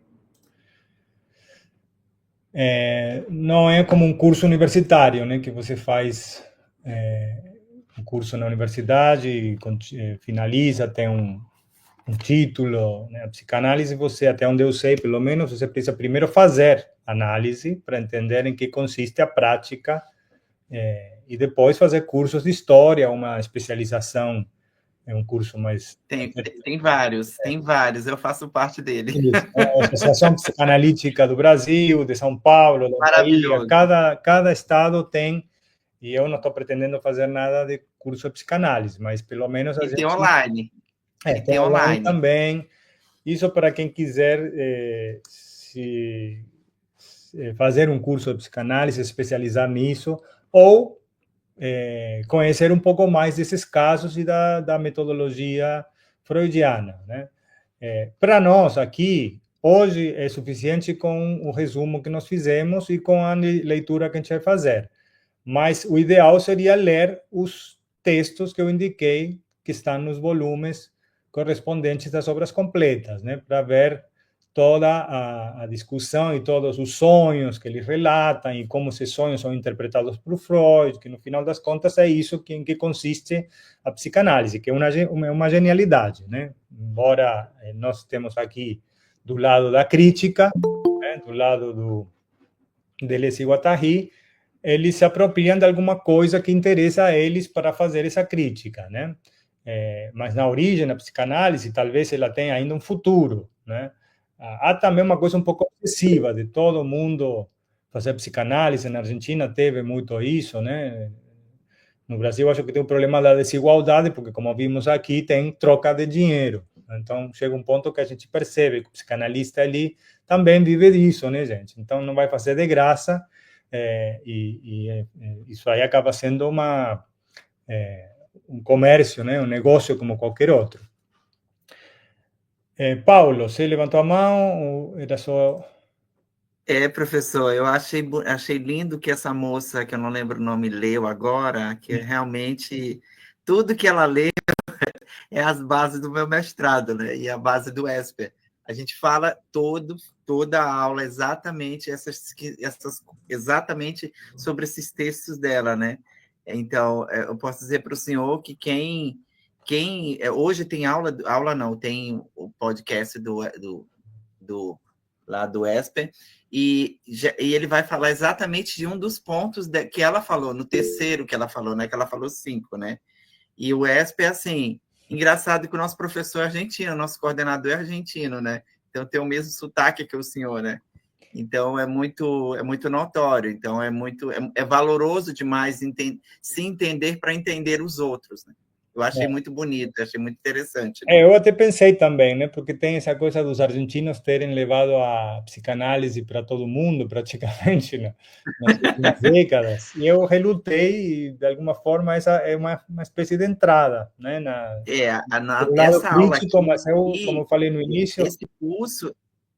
Sim, pode falar. Este curso aqui, ele está praticamente uma aula inteira de psicanálise. Realmente, a gente pegou esse ponto, né? Mas eu vinha, na USP eu vinha da parte da arte, literatura, pintura, antes disso cinema, e eu acabei entrando por uma aula que também fizemos na iniciação científica e foi, não sei se votado, uma discussão aí intensiva. Se alguém tiver interesse no ESPER, se alguém tiver interesse no ESPER, gente, vale a pena, porque assim, tem vários ramos, tem literatura, tem a parte de psiquiatria, tem a parte de introdução, quem não tem conhecimento na área de psicanálise freudiana e lacaniana tem o começo, tem a base, assim, é uma estrutura muito positiva para quem já está dentro da área de psicanálise, para quem é filósofo, e para quem não quer nem se aproximar da psicanálise, quer entender esse mundo, que é o mundo de Lacan e o mundo de Freud, né? Tá, aqui também está tendo uma outra linha pelo chat, né, que estão falando da Clarice Lispector, aí colocou das baratas. Eu não ia falar isso, mas justamente agora no almoço a minha filha, afilhada, né, ela está com medo obsessivo, assim, de uma fobia de baratas, justamente, né? E eu acabei falando, está gravando isso, pô. Você falou com a psicóloga, né? Porque de repente tem tudo bem, as baratas a gente tem que eliminar, mas se você não consegue matar, são dois problemas: um, eliminar as baratas, mas outro que você tenha medo delas. Então veja como sua psicanalista, se tem alguma questão de papai e mamãe, certamente deve ter. E aí, para seguir adiante, eu vou colocar aqui um site também sobre o Homem dos Lobos, mas é interessante os sites, né? A Razão Inadequada é um dos deleuzianos, que um grupo, né, também de pesquisadores sobre Deleuze. Aqui tem um texto sobre, quem gosta de resumo, né, para uma introdução, justamente a esse Um Só ou Vários Lobos, que o Aleph colocou o link para o texto. E o SPCast, que é o Daniel Omar Pérez, argentino também, mas muito tempo no Brasil, pesquisador e professor na Unicamp. Coordenador do ESP. Estamos falando da mesma pessoa. E quem sabe eu vou fazer um pós-doutorado lá com ele na Unicamp. Lá para 2000 e não sei quanto. Bom, gente, vamos voltar ao trabalho porque o tempo vai passando. Flávia, excelente o seu resumo, tá? Eu te agradeço mais uma vez e gostaria que todos também tomassem como exemplo, porque é isso que faz que vocês aprendam mais, né? Como eu falei desde o início, não sou eu que vou aqui contar, mas a pesquisa que cada um faz, o envolvimento que cada um de vocês tiver, tanto com a linha central do trabalho, que agora é psicanálise, em outro momento foi marxismo, e vamos ver onde que isso vai dar, quanto qualquer das linhas que foram colocadas, né? Às vezes são coisas não centrais, mas que podem abrir caminhos, depende do interesse de cada um. Então, vamos agora sim passar para o 2.2, 3 textos de Freud, sabendo que esse é o primeiro que vai ser relatado. E eu queria que alguém que não leu, talvez o Theo, né, que também você estava lá no grupo da iniciação científica, ou os pessoal que se inscreveu e teve a sorte, né, de pegar as 80 vagas. Se eu pudesse falar para os 30 que faltaram, né? Poxa, vocês tiraram um lugar de 4.800 que tiveram interesse em se inscrever. Mas, enfim, é você, Theo, que estava lá? Eu estava lá sim, professor. Estava lá sim. Está caladinho aí hoje, mas pode fazer a leitura do 2.21, por favor? Perfeito. 3 textos de Freud. A edipianização. Esmagamento do delírio do presidente Schroeder. Em primeiro lugar, vê-se facilmente que o problema é prático. Ele diz respeito às coisas e delineia precisamente no momento em que Édipo não recebeu ainda sua plena formulação teórica, como complexo nuclear, e leva uma vida marginal. O fato da análise de Schroeder não ocorrer em vivo em nada suprime seu valor exemplar do ponto de vista da prática. Ora, é nesse texto de 1911 que Freud encontra a questão mais temível. Como ousar reduzir ao tema paterno um delírio tão rico, tão diferenciado, tão divino como o do presidente, levando-se em conta que, em suas memórias, Schreber só faz referências muito breves à memória que tem do pai? Por diversas vezes, nota-se no texto de Freud a que ponto este sentiu a dificuldade. Primeiramente, parece difícil assinalar como causa da doença, ainda que ocasional, um impulso de libido homossexual dirigido à pessoa do médico Flash. Mas, quando substituímos o médico pelo pai, e encarregamos o pai de explicar o Deus do delírio, nós mesmos sentimos grande dificuldade em seguir essa ascensão, pois lançamos mão de direitos que só se podem justificar pelas vantagens que trazem do ponto de vista de nossa compreensão do delírio. Todavia, quanto mais Freud enuncia seus escrúpulos, mais os repele, mais os varre com uma resposta segura. E essa resposta é dupla. Não é minha culpa se a psicanálise é testemunho de uma grande monotonia e reencontra o pai em toda parte, em Flesch, em Deus, no sol. A culpa é da sexualidade e o seu simbolismo obstinado. Por outro lado, não é surpreendente que o pai retorne constantemente nos delírios atuais sob as formas menos reconhecíveis e mais ocultas, pois que ele sempre retorna em toda parte e de maneira mais visível nos mitos antigos e nas religiões, que exprimem as forças ou mecanismos que agem eternamente no inconsciente. Devemos constatar que o presidente Schreber não conheceu apenas o destino de ter sido sodomizado enquanto vivo pelos raios do céu, mas também o destino de ser póstumamente edipianizado por Freud. Palavra alguma é retida do enorme conteúdo político, social e histórico do delírio de Schreber, como se a libido nada tivesse a ver com essas coisas. São invocados apenas um argumento sexual, que consiste em soldar a sexualidade ao complexo familiar, e um argumento mitológico, que consiste em impor adequações da potência produtiva do inconsciente e das forças edificadoras dos mitos e da religião. Muito obrigado, Theo.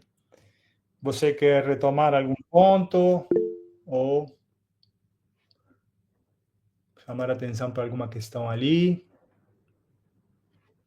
Eu acho que a única coisa que eu retomaria, é só uma observação, que o Deleuze começa Deleuze e Guattari parecem aqui estar atentando para esse ponto um tanto quanto empobrecedor da psicanálise em algumas análises, principalmente na questão do Schreber, né, que é reduzir tudo ao triângulo e à mitologia edipiana. Parece que eles começam a atentar para esse fator aqui, na minha percepção, pelo menos. Com certeza, né? Isso é o principal, né? O abandono das máquinas desejantes é abandono de qualquer investimento da libido em outra questão que não seja, ou seja, no campo social e não no triângulo familiar.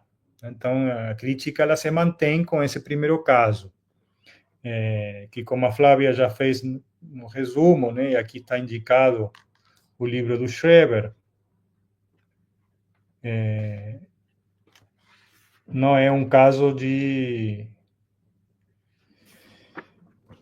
ao vivo, né? Mas isso não, eles dizem que não atrapalha, né? Pelo fato de ser escrito, né? As memórias de um doente dos nervos, né? É o título do livro que eles analisam. O Freud analisa um livro, no caso. Bom, eu não vou falar, vou passar a palavra aqui para a Flávia primeiro e para o Lucas, que levantaram a mão.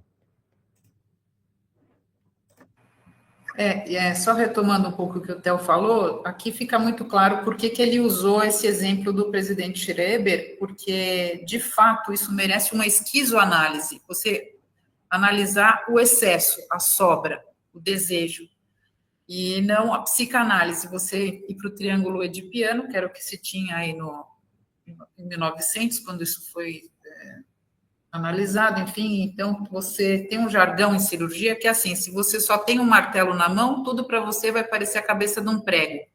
Ele tinha o esquema edipiano e assim ele tentou analisar esse caso, mas esse em particular, Deleuze e Guattari foram muito felizes em colocar, porque esse é um tipo de um caso clínico que é para ser analisado em esquizoanálise, não em psicanálise, meu ponto de vista.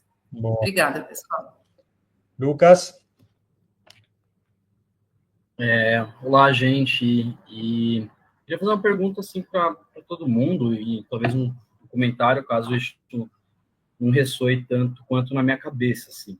Mas, pois bem, eu li 3 livros só do Freud. Eu li o Estudo sobre a Histeria, a Interpretação e Sonhos e os 3 ensaios sobre a sexualidade.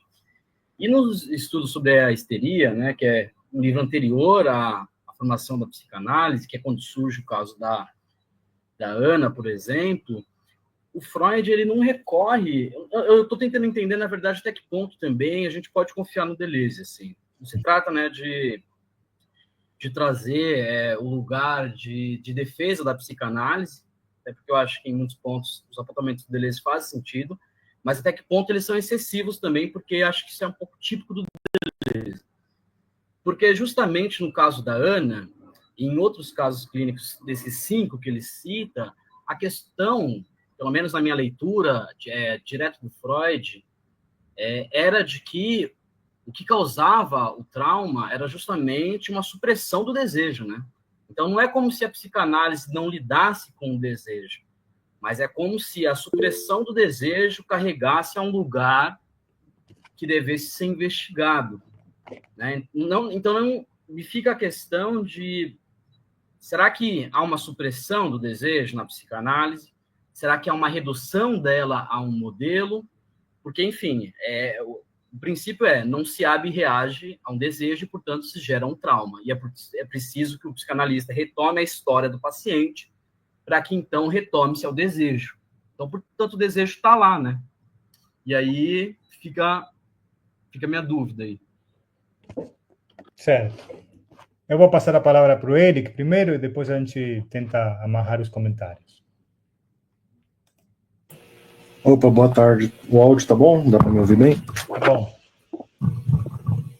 Então, sobre esse ponto que o Lucas acabou de falar, que parece que tem um excesso na crítica de Deleuze, tem inadequação, quando você pega para ler os textos de Freud realmente e compara com a crítica que ele propõe aqui no Antiédipo, eu diria que, pelo menos em minha leitura, esse excesso ele não se dá, porque até certo ponto há um reconhecimento por parte do Deleuze e do Guattari de um fundo de verdade na psicanálise, né? E que eles falam bem no começo do 1.4, de que é que nem a Revolução Russa, você não sabe dizer exatamente onde que deu errado. Em vários outros textos e em várias outras partes aqui do Antiédipo, eles vão falar que havia um impulso revolucionário na psicanálise, e que isso se vê precisamente nos primeiros textos do Freud, onde você tem uma ligação muito forte entre o social e o libidinal, principalmente nesses que você acabou de falar do estudo sobre histeria, nesse caso dessa supressão do desejo, né? Eles vão falar isso mais aqui no capítulo 2, vão apontar precisamente, eles vão querer mostrar onde nesses 3 textos de Freud vai ter essa derrocada, por assim dizer, esse deslize para essa virada idealista na psicanálise que eles vão falar. Porque ela nem sempre foi assim, e eu acho que pelo fato dela nem sempre ter sido assim, que vale a pena discutir ela, né? Porque se desde o começo ela fosse comprometida com a representação, e desde o começo ela tivesse fadado ao fracasso, eu acho que não teria o porquê escrever esse livro. Ou melhor, não teria porquê criticar a psicanálise, mas eu acho que é justamente pelo fato de haver um potencial, um impulso verdadeiro na psicanálise que eles escrevem com tanto furor, com tanto excesso, eu acho, essa crítica. É uma revolta, no fundo, né? Perfeito. Bom, um pouco isso responde às questões do Lucas, né? Eu acho que também aqui tem questões de pesquisa que a gente não pode se deter, né? Fazer não só um curso de psicanálise, que talvez seja para você se formar como psicanalista, mas da história da psicanálise. Ver como ela surgiu, né? O Deleuze e Guattari não fazem isso, né? Eles estão mostrando um momento no qual aquilo se tornou um elemento de castração, de repressão, né, de edipiniação, não me sai essa palavra, edipiniação, enfim, de edipiniciar, né, os pacientes. E também uma questão levantada pelo Lucas, que eu acho interessante, o ponto de vista que a gente adota. Nós seguimos aqui nesse curso, nesse seminário, o Deleuze e Guattari. O nosso objetivo é entender a argumentação deles, né? E, portanto, isso nos coloca como aliados, né? Aliados da crítica, de alguma forma também contra a psicanálise, contra Freud, contra Édipo. Nós assumimos esse lugar ou tentamos nos colocar nesse lugar para poder entender aonde que eles vão chegar depois, né? Mas isso não implica que não haja resistência, né? Que por momentos você fala, não, mas espera aí, será que não é exagerado falar disso? A psicanálise curou muita gente, cura muita gente, ela tem um aspecto positivo. Tá? Então, esses são pontos de vista, mas a gente não vai assumir isso agora, porque o nosso percurso vai das mãos dos autores do livro, né? Regina.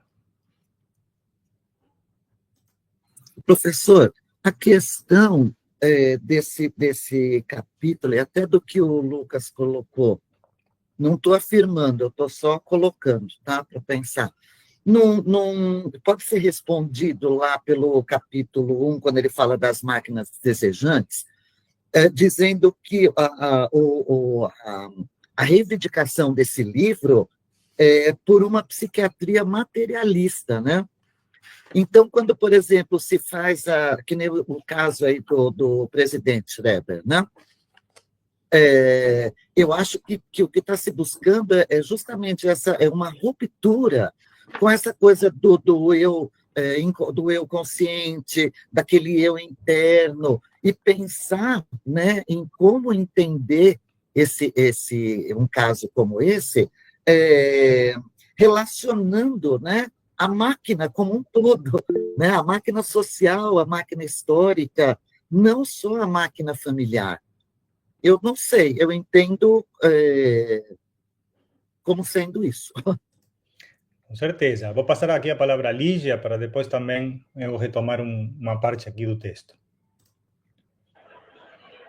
Eu não sei, na minha visão, né, quando ele fala, quando eles dois, né, se referem à questão do desejo, né, eles falam sobre a falta, né, que isso daí teria como origem, no meu entender, aquela questão platônica, né, que o Platão retoma de um ser de um ser hermafrodita, né? Ou seja, da bissexualidade, que Zeus, por esse ser hermafrodita ser um ser que teria poderes excepcionais, então Zeus separaria, né? Então haveria uma cisão entre os dois sexos, né? E a partir daí o Freud explicaria o desejo, né? Não só o Freud, sei lá, enfim, mas se explicaria o desejo como uma falta, né? E o que o Deleuze e Guattari colocam, pelo menos no meu entendimento, é que o desejo não é a falta que propicia o desejo, que desencadeia o desejo, mas que o desejo, a máquina desejante, nesse fluxo, né, de conectar e cortar, etc., ela gera essa própria, o que seria essa falta, entre aspas. Isso no meu entender. Sim, muito acertado, né? A questão, acho que isso aí, se eu não falei, deve ter sido na aula passada, nos primeiros seminários, sobre o banquete, né? A ideia do banquete de Platão, que tem essa hermafrodita e o poder de um ser bissexual. Mas isso ali não sei se está agora... Eu quero voltar para o texto para a gente poder encadear alguns argumentos, né? Então, a questão do Édipo e da família, ele corresponde ao primeiro argumento, que chama argumento sexual, certo? E tem outro argumento que entra aqui, que vai ser desenvolvido também. Qual é? De um lado, a questão da sexualidade, que remete à família, tudo que nós vimos agora. Mitológico, né? Exatamente, a questão da mitologia, das religiões, porque o Édipo também é uma história mitológica, né? Uma peça teatral, o inimigo, talvez, do próprio Freud, né? Colocando, como o Lucas falou, vamos nos colocar também um pouco no ponto de vista do Freud, eram as religiões, né? Que elas também castravam muito mais do que a psicanálise, e a psicanálise, talvez, nesse sentido, era liberadora, né?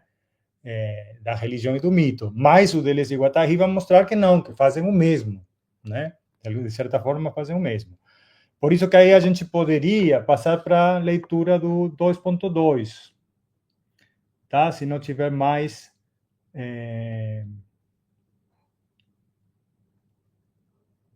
dúvidas ou comentários sobre essa primeira parte. Pode ser, tá? Alguém que não seja dos grupos, dos meus alunos, que seja um sorteado e queira fazer o exercício de leitura e análise, comentário. Pode ser? Sim, nós determos muito no tempo. Posso escolher alguém, aqui o azar. Mas eu gostaria que vocês fizessem isso de forma voluntária, para não ser aqui repressor, castrador. Posso ser, professor? Mas pode ser Inês, mas você já falou também, eu gostaria que outra pessoa participasse. Silvia Campolim, que estás aí atenta, pode ser? Estou sem te ouvir, tem que ligar o microfone. Agora sim. Tá? Desculpa, Inês, mas eu quero que essas pessoas também possam, não se sintam intimidadas, né? Esse em que a psicanálise ainda é piedosa? Isso, por favor. E está dando para ouvir, né? Sim. Este último argumento é muito importante e não é por acaso que Freud declara estar de acordo com Jung a esse respeito. De certa maneira, esse acordo subsiste após a ruptura havida entre eles, porque se considerarmos que o inconsciente se exprime adequadamente nos mitos e nas religiões, levando sempre em conta, bem entendido, o trabalho de transformação, há duas maneiras de ler essa adequação, mas essas duas maneiras têm em comum o postulado segundo o qual o mito é a medida do inconsciente e que, desde o princípio, substituiu as formações produtivas por simples formas expressivas. A questão fundamental, por que retornar ao mito? Por que tomá-lo como modelo? É ignorada, afastada. Assim, a suposta adequação pode ser interpretada de maneira dita analógica, em direção ao alto, ou então, inversamente, de maneira analítica, em direção ao baixo, reportando o mito, as funções, mas como as funções são decalcadas do mito, desfalcadas do mito, levando em conta as transformações. Queremos dizer que é a partir do mesmo postulado que Jung é levado a restaurar a mais difusa, mais espiritualizada religiosidade e que Freud se vê confirmada em seu mais rigoroso ateísmo. Para interpretar a adequação postulada por ambos, Freud tem tanta necessidade de negar a existência de Deus, quanto Jung tem de afirmar a essência do divino. Mas tornar a religião inconsciente ou tornar religioso o inconsciente é sempre injetar religiosidade no inconsciente. E o que seria a análise freudiana sem os famosos sentimentos de culpabilidade atribuídos ao inconsciente? E o que se passou na história da psicanálise? Freud se agarrava a seu ateísmo à maneira de um herói. Acontece que, em torno dele, cada vez mais deixavam-no falar, deixavam respeitosamente que o velho falasse, mas, às suas costas, ia se preparando a reconciliação das igrejas e da psicanálise. O momento em que a igreja formaria os próprios psicanalistas e no qual se poderia escrever na história do movimento, em que nós somos ainda piedosos. Lembremos-nos da grande declaração de Marx: aquele que nega Deus faz apenas uma coisa secundária, porque nega Deus para estabelecer a existência do homem, para colocar o homem no lugar de Deus, levando em conta a transformação. Mas aquele que sabe que o lugar do homem é a lures, na coextensividade do homem e da natureza, esse alguém nem mesmo deixa subsistir a possibilidade de uma questão sobre um ser estranho, um ser situado acima da natureza e do homem. Ele já não tem necessidade dessa mediação do mito. Já não precisa passar por essa mediação, por essa negação da existência de Deus, pois atingiu essas regiões de uma autoprodução do inconsciente, em que o inconsciente é tão ateu quanto órfão, imediatamente ateu. E o exame do primeiro argumento nos conduziria, sem dúvida, a uma conclusão semelhante. Com efeito, ao soldar a sexualidade ao complexo familiar, ao fazer de Édipo o critério da sexualidade na análise, a prova por excelência da ortodoxia, o próprio Freud citou o conjunto das relações sociais e metafísicas como um após ou um além, que o desejo era incapaz de investir imediatamente. Então, vem a ser bastante indiferente o que esse além derive do complexo familiar por transformação analítica do desejo, ou que seja significado por ele numa simbolização anagógica. Consideremos um outro texto de Freud mais tarde. Tá bom aí. Vamos parar por aqui, tá? Porque aí ficou... Vamos fazer um pequeno corte nessa última passagem que você leu, tá? Para a gente ver alguns elementos, alguns já foram falados aqui, discutidos, né, na forma de hipótese até, e a gente agora pode confirmar. Não sei se você quer retomar alguma das coisas que você leu. Tem outros personagens conceituais que entram aqui nesse parágrafo, né? Lembremos como que isso entra, a distinção entre o argumento sexual, por um lado, e o argumento mitológico. Por via desse argumento mitológico, ele faz a confrontação com Jung, né? Que é um outro psicanalista, de uma outra linha mais mística, né? Por assim dizer. Bom, aí acho que fica claro, né?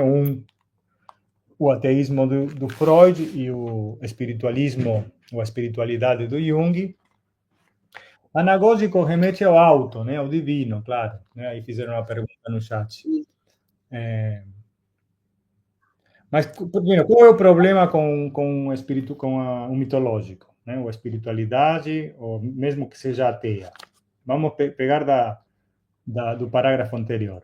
Ele atenua as máquinas desejantes, né? Isso atenua a produção, a produtividade, a potência produtiva do inconsciente. É a última linha do ponto anterior, né? Por isso que eles vão entrar sem mais análise sobre os 5, por isso que eu falei, os 5 casos de psicanálise são importantes a título de conhecimento, de curiosidade, mas no texto eles passaram por aqueles 5 casos de uma página, né? Viraram tudo isso, obviamente, o papai e mamãe, a sexualidade, tesão pelo pai, aquilo que a gente já sabia. E agora entram com essa questão do mito, né? O aspecto mitológico. Se tiver alguém a fim de comentar ou de falar, só retomando coisas que já falamos, a coexistividade entre homem e natureza, que nós tínhamos discutido, pensando num espinosismo, né? Está aqui, né? Na questão do Deus. Se você tira Deus e é ateu, é porque no lugar de Deus você colocou o homem. A arrogância do Freud, ele mesmo. E não um ser, a própria natureza, como faz Spinoza, né? Que seria também, por isso foi excomungado, né? Porque ele pensa Deus como Deus se vê natureza. Deus é a natureza, não tem um ser superior, estranho, criador, né? Não sei, estou talvez completando, se eu estou indo rápido, vocês me falem. O confronto entre Jung e Freud, para quem tiver interesse, também dá para desenvolver, claro que não se reduz a um parágrafo, né? E, bom, a questão da piedade. Eric, pode falar. Eu acho engraçado que nesse parágrafo, quando ele atesta o ateísmo do Freud e coloca ele em oposição meio que ao misticismo do Jung, como meio que transparece um pouco o estatuto do negativo, da negação para o Deleuze, né? Porque ele fala desse ateísmo do Freud, que ele se agarra a esse ateísmo como se fosse um herói, só que por trás desse apreço pelo ateísmo, meio que você tem a transformação do homem, que agora passa para o lugar de Deus, com ele citando Marx, né? Uhum. E que você tem muito essa crítica que Deleuze faz a essa questão da negação, né? De que quando você nega, você apenas está privilegiando um termo no lugar de outro, você apenas está reescrevendo-os e operando uma manutenção deles, você de fato não está negando como acredita que está negando. Então, no caso, o ateísmo de Freud não está negando Deus, mas, pelo contrário, está insidiosamente infiltrando, de uma certa forma, no homem. Que esses elementos de transcendência ainda vão subsistir na sua análise, por mais que ele, autodeclarado, se declare um ateísta, né? E que a maneira correta de você lidar com isso, sem ser pela via da negatividade, sem ser pela via da crítica, seria justamente pela via do esquecimento, né? Que ele vai trabalhar, não sei se no primeiro capítulo ele fala dessa potência ativa do esquecimento, né? Que ele fala que para aquele que sabe o lugar do homem, que é na coextensividade do homem e da natureza, não chega nem sequer a ser uma possibilidade isso, essa possibilidade de uma transcendência, né? Certo, é aquilo que chama também teologia negativa, né? De forma geral. Deus é positivo e não Deus é negativo, mas continua apegado ao conceito de Deus. Né? É o que você está falando. Lígia, pode falar. Oi, aí eu queria falar só uma coisa rapidinho, que ele fala eu acho que vai ser no próximo parágrafo, mas enfim, que ele vai tratar da operação pela qual a psicanálise castra o inconsciente, né? Esse negócio de acreditar ou não de Deus, não é na verdade que esqueci o nome dele, estava falando agora, antes da gente, de Deus, de acreditar e tal, que na verdade, assim, né, o Freud ateu, o que ele faz, na verdade, de certa forma, né, o que Deleuze e Guattari criticam, né, falando que eu acho, enfim, que eles se perguntam, né, o que é um inconsciente que nada mais faz do que acreditar em vez de produzir? Né? Quais os artifícios que injetam as crenças no inconsciente, né? Então, aí, nesse caso, assim, só para mencionar o que... Ai, como é que ele chama, o que ele estava falando agora? Sobre ATI. Desculpa, mas você realmente pulou umas páginas. A gente vai ler... Ah, foi, desculpa. A gente vai ler isso ainda, né? É mais por uma... de organização. Tá, eu só estava pegando o ponto dele aí, desculpa. Não, tudo bem. Aí a gente vai voltar nisso, não sei se ainda na aula de hoje ou na próxima, né? Por isso eu queria mais ver se tem mais algum ponto aqui sobre esse parágrafo, e aí a gente passa para a leitura do próximo, tá?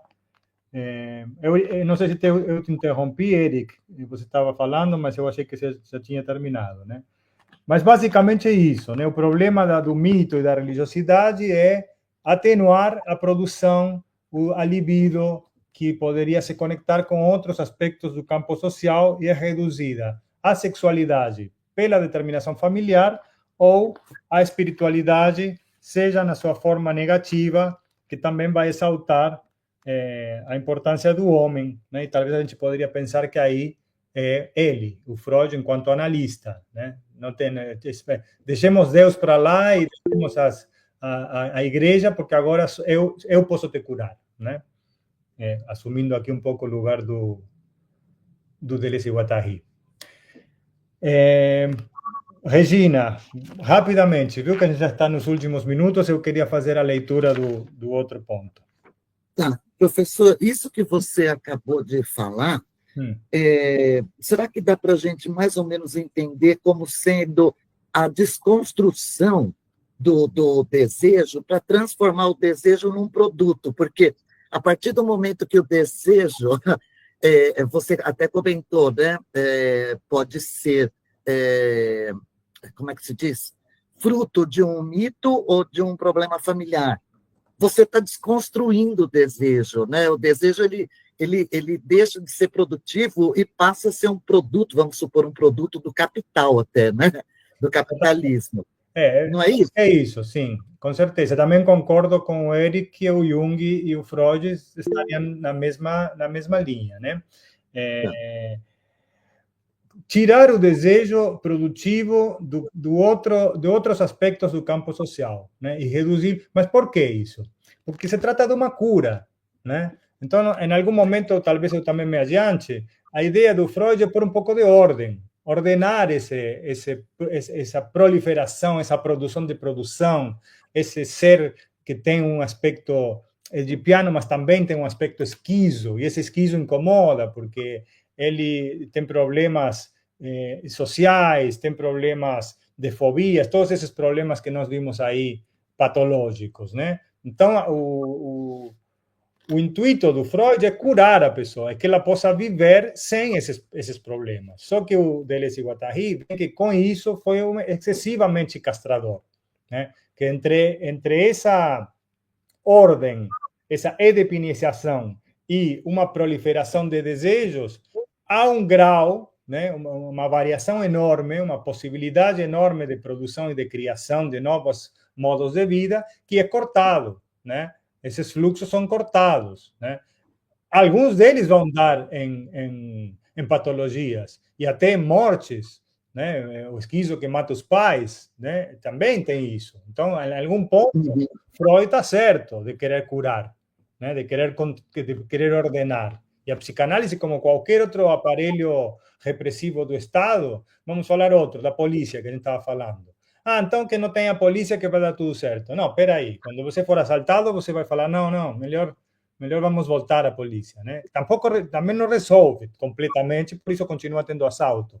Mas é uma forma de ordenar esse campo social. Então, como que ordena? Reduzindo, né? Reduzindo fluxos que poderiam dar em lugares desconhecidos a aquilo que nós conhecemos. O que nós conhecemos? A família, papai e mamãe, né? O mito do Édipo, tá? As religiões, tá? O Jung, eu não sei se eu concordo completamente com que é o mesmo que o Freud, que para ele sim, né? Eles estão fazendo aí uma articulação que colocam no mesmo patamar. Mas essa relação com a espiritualidade pode se dar de uma outra forma que não seja castradora, né?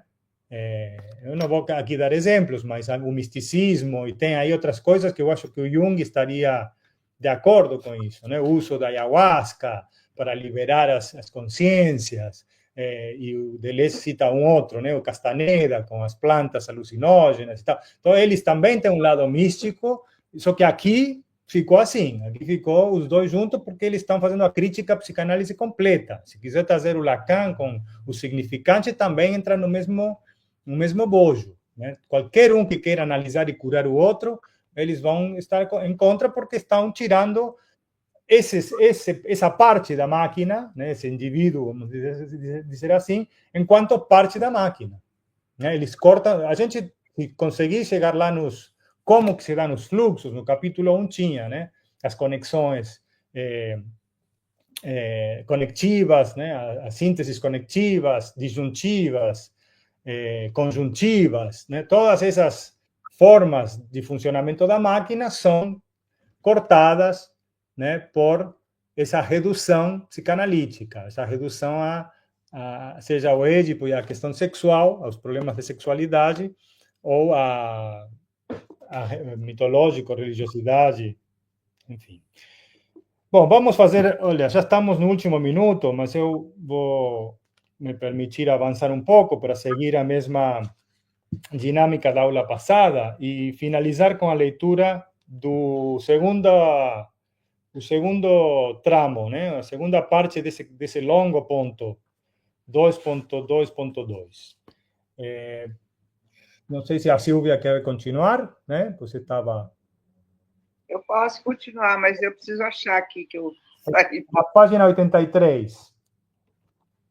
Tá.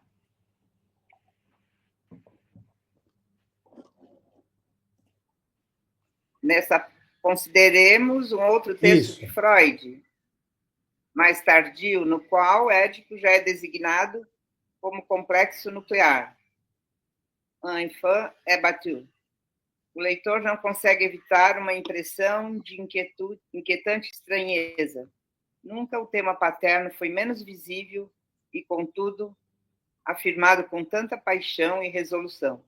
Aqui o imperialismo de Édipo se funda numa ausência. Porque, afinal, dos 3 tempos do fantasma supostos na menina, o primeiro é tal que o pai ainda não aparece nele. E no terceiro tempo, o pai já não aparece mais.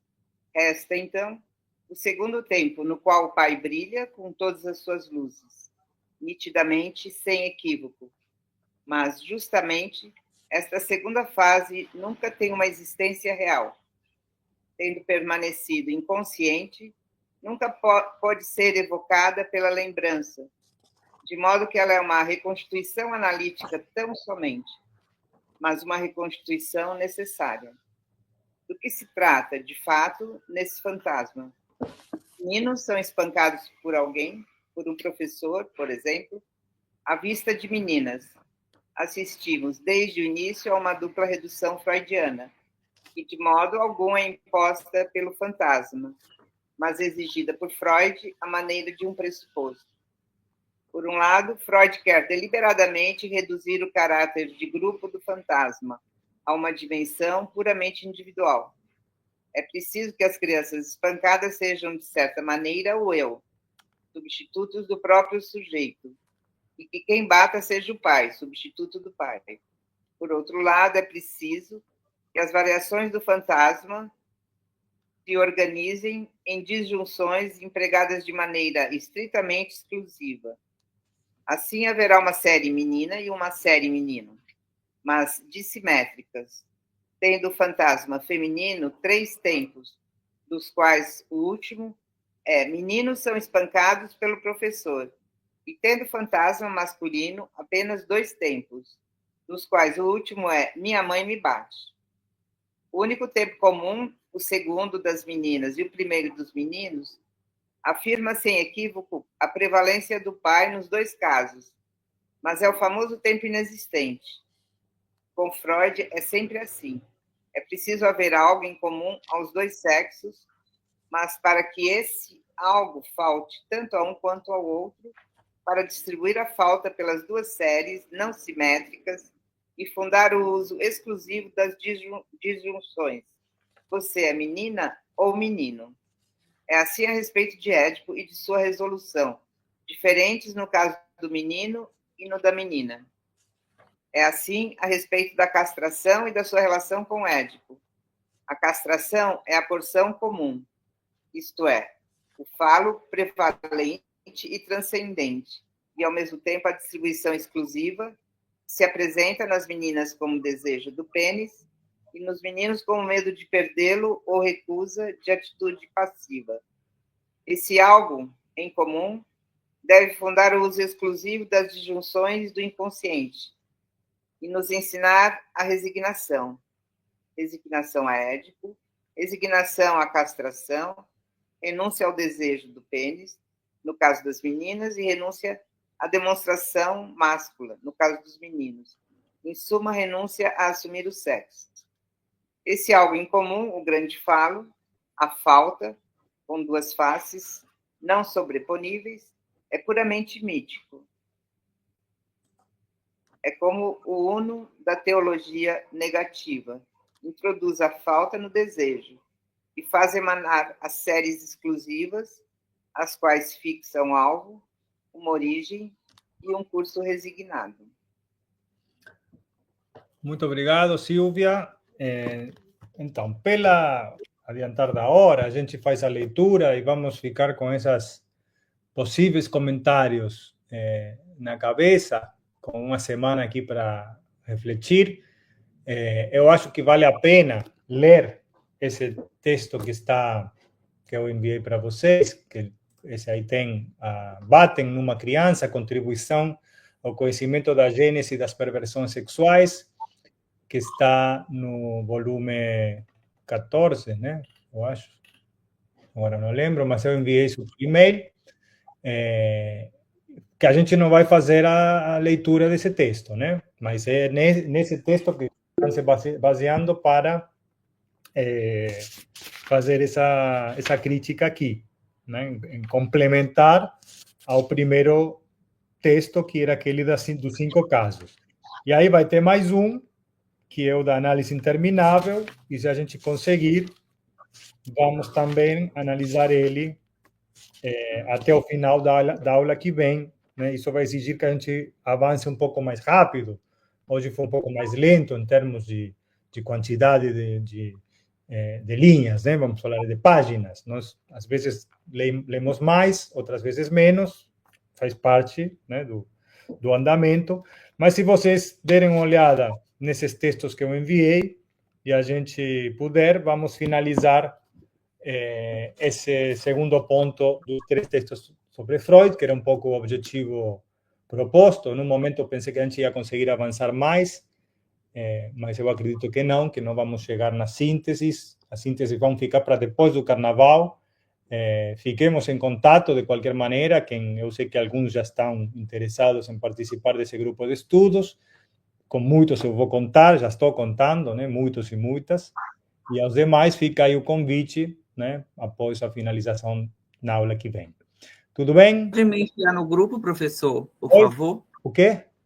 Pode me colocar no grupo de estudos? Isso, depois eu vou informar isso, como uma espécie de seminário com inscrição e tudo mais, porque depois que acabar esse curso, né, vamos ter um recesso de carnaval longo até início de março, e aí, início de março, meados de março, eu vou passar para vocês por e-mail o que vai acontecer, que formato vai ter, se vai ser online, se vai ser, como falei, híbrido, né? Às vezes eu posso fazer uma reunião com um grupo menor lá em Amargosa e cada 15 dias, por exemplo, a gente fazer uma reunião online, alguma coisa do tipo, né? Mas isso vai ser definido mais adiante. Tudo bem, gente? Eu vou agora tirar a lista, quer dizer, suponho que já todos tiveram tempo de colocar presente. E vou me despedindo aqui, Lavínia, Ida, Lígia, muito obrigado para vocês também, tá? Flávia, gostei muito do encontro de hoje, espero que possamos nos reencontrar na próxima terça. Tá? Um abraço, beijos. Boa semana. Valeu, gente. Tchau, tchau. Até semana que vem. Tchau, tchau. Tchau, tchau. Até semana que vem. Tchau, tchau. Tchau, Eric. Bye.